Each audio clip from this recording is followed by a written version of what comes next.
मेरा नाम अंकिता है और मैं उत्तर प्रदेश के एक छोटे से गांव में रहती हूँ। आज जिस घटना के बारे में मैं आपको बताने वाली हूँ ये करीब 3 साल पुरानी है। हमारा गांव बहुत ही छोटा है, वहाँ पर ज़्यादा लोग नहीं रहते, पर वहाँ पर एक खूबसूरत सा मंदिर है और वहीं मंदिर के पास में ही एक बाबा बैठते हैं। हमने सुना था कि वो अपने झाड़ फूंक से लोगों को ठीक कर देते हैं और हमने बहुत सारे ऐसे किस्से भी सुने थे। स्टार्टिंग में तो सब कुछ बहुत ही बेहतरीन था, पर अचानक से ही मेरे दोस्त आकेश के छोटे भाई अनंत की तबीयत बहुत ही ज़्यादा ख़राब हो गई थी। वो बहुत ही ज़्यादा अजीब अजीब हरकतें करने लगा था। घर वाले उसे कितना भी डॉक्टर के पास दिखाते वो बिल्कुल भी ठीक नहीं हो रहा था। तब गांव वालों ने मेरे दोस्त को सजेस्ट किया कि वो उसे उसी बाबा के पास लेकर जाए और वहाँ जाते ही शायद वो ठीक हो जाए। ऐसा सोचकर मेरे दोस्त के माता पिता ने सोचा कि उसे उस बाबा के पास ही ले जाया जाए और उनके साथ मैं भी गई थी जब वो बाबा के पास गए थे। वहाँ पर मेरे दोस्त का छोटा भाई बहुत ही ज़्यादा वीक होकर बैठा हुआ था, जैसे कि मानो उसके शरीर में जान ही नहीं हो। उस बाबा ने अनंत को देखा और उस पर झाड़ फूंक करना शुरू कर दिया। उन्होंने फिर अनंत के हाथ पर एक नींबू रखा जो कि थोड़ी ही देर के बाद पूरी तरह से काला हो गया था। तब बाबा ने बताया कि इस पर किसी बुरी आत्मा का साया है। ये सब सुनने के बाद हम सभी थोड़े से घबरा गए थे, पर उन्होंने कहा कि घबराने की कोई ज़रूरत नहीं है। हमारे गांव में ही तालाब के पास एक बड़ा सा पीपल का पेड़ था। गांव में कहा जाता था कि अगर उस पीपल के पेड़ के 4 चक्कर लगा लिए जाए और वहाँ पर अपना कोई एक सामान छोड़कर आ जाया जाए तो आपकी सारी मुसीबतें हल हो जाती हैं। उस वक्त उन बाबा ने भी हमसे यही कहा। तब फिर मैं, अनंत और आकेश उस पीपल के पेड़ के पास चले गए और उसके 4 चक्कर लगाए हमने। मैं और अनंत आगे चल रहे थे, आकेश हमारे पीछे ही था। जैसे ही हमने उस पीपल के पेड़ के चक्कर लगाए और जब अपने घर चले गए तब अनंत की हालत बहुत ही ज़्यादा बेहतर हो गई थी। पर परेशानी की बात ये थी कि अब आकेश की हालत बहुत ही ज़्यादा बुरी हो गई थी। उसे बहुत ज़्यादा उल्टियाँ हो रही थी और उसका सर जब देखो तब दुखता ही रहता था। घर वाले उसके बहुत ही ज़्यादा परेशान हो गए थे कि अभी एक बेटा ठीक हुआ है और अब दूसरा बेटा बीमार पड़ रहा है। उसके घर वालों को लगा कि शायद ये भी कोई मेडिकल बीमारी ही होगी, इसलिए वो उसे हॉस्पिटल ले जा रहे थे। करीब 1 हफ्ता ऐसे ही निकल गया, पर उनकी हालत तब खराब हो गई जब आकेश बहुत ही अजीब हरकतें करने लगा। वो अचानक से ही रात में उठ जाता और ज़ोर ज़ोर से चीखने लगता, अजीब अजीब आवाज़ें निकालने लगता। अकेले ही घर में किसी कोने में जाकर बैठ जाता और ऐसा लगता जैसे वो खुद से ही बात कर रहा है, अपने ही मन में कुछ भी कहने लगता। उसके माता पिता को समझ नहीं आ रहा था कि अब क्या करना चाहिए।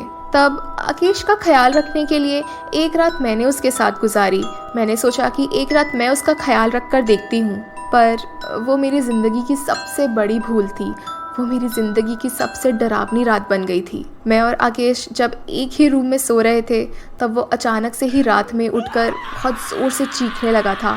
मैं बहुत मुश्किल से ही उसको संभाल रही थी, उसे वापस बेड पर लेटा रही थी। मेरी हालत तो तब ख़राब हो गई थी जब आधी रात में मेरी अचानक से ही नींद खुली तो आकेश मेरे सामने बैठा हुआ था और उसका मुंह खुला हुआ था।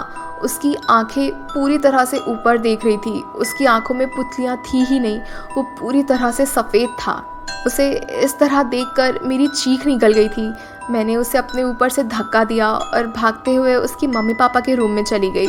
उसके बाद वो पूरी रात मैंने उसके मम्मी पापा के साथ ही गुजारी। आकेश को इस तरह से देखने के बाद मैं समझ गई थी कि उसे कोई बीमारी नहीं है, उस पर पक्का किसी भूत प्रेत का साया है। और मैंने उसके मम्मी पापा को यही कहा कि हमें इसे उसी बाबा के पास लेकर जाना चाहिए, अब वही इसे ठीक कर सकते हैं। आकेश पूरे रास्ते हमसे बस एक ही बात कह रहा था कि उसे कुछ भी नहीं हुआ है, वो बिल्कुल ठीक है। उसे याद तक नहीं था कि पिछली रात उसने क्या क्या किया है।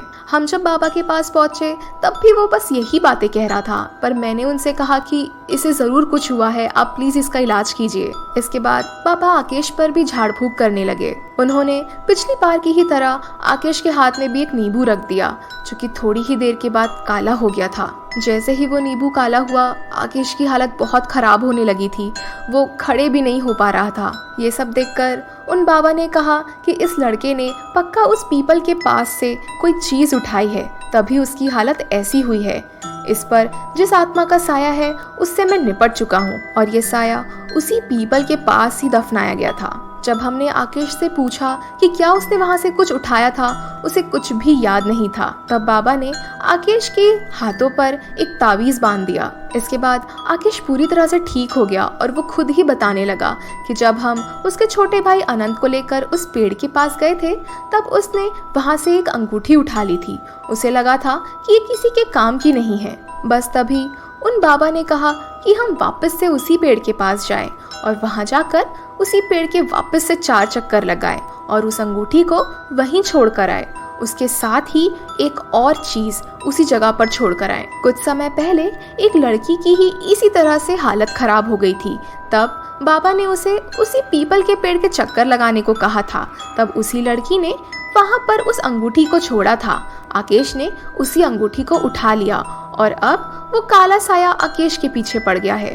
ये सुनने के बाद मैं आकेश को लेकर वापस से उस पीपल के पेड़ के पास गई। वहां जाकर हमने वापस से उस पीपल के पेड़ के 4 चक्कर लगाए। आकेश ने वहीं पर उस अंगूठी को छोड़ दिया और अपनी जेब से एक घड़ी निकालकर वहां पर फेंक दी। जब हम चक्कर लगाकर वापस आए तब बाबा ने हमसे बस इतना ही कहा, अब तुम वापस घर चले जाओ, कुछ दिनों में आकेश की तबीयत ठीक हो जाएगी। अपने दोस्त आकेश को इस हालत में देखकर मुझे बहुत ही खराब लग रहा था, क्योंकि उसके परिवार में सभी की इसी तरह से हालत खराब हो रही थी। सबसे पहले उसका छोटा भाई, जैसे ही हम उसे ठीक करवा कर लाए अब आकेश की हालत खराब हो गई थी। उन बाबा के पास से आने के बाद अनंत तो पूरी तरह से ठीक हो गया था तुरंत ही, पर आकेश की हालत बिल्कुल भी सुधर नहीं रही थी।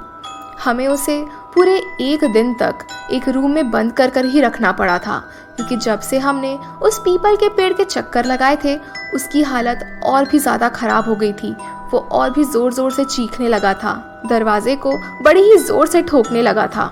अब उसके घर वाले भी परेशान होने लगे थे कि अनंत तो पूरी तरह से ठीक हो गया था, फिर आकेश क्यों ठीक नहीं हो पा रहा है।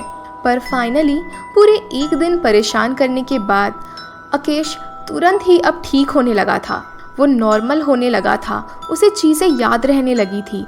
ऐसा लग रहा था कि उस पीपल के चक्कर काटने के बाद अब शायद उसका असर आकेश पर हो रहा है।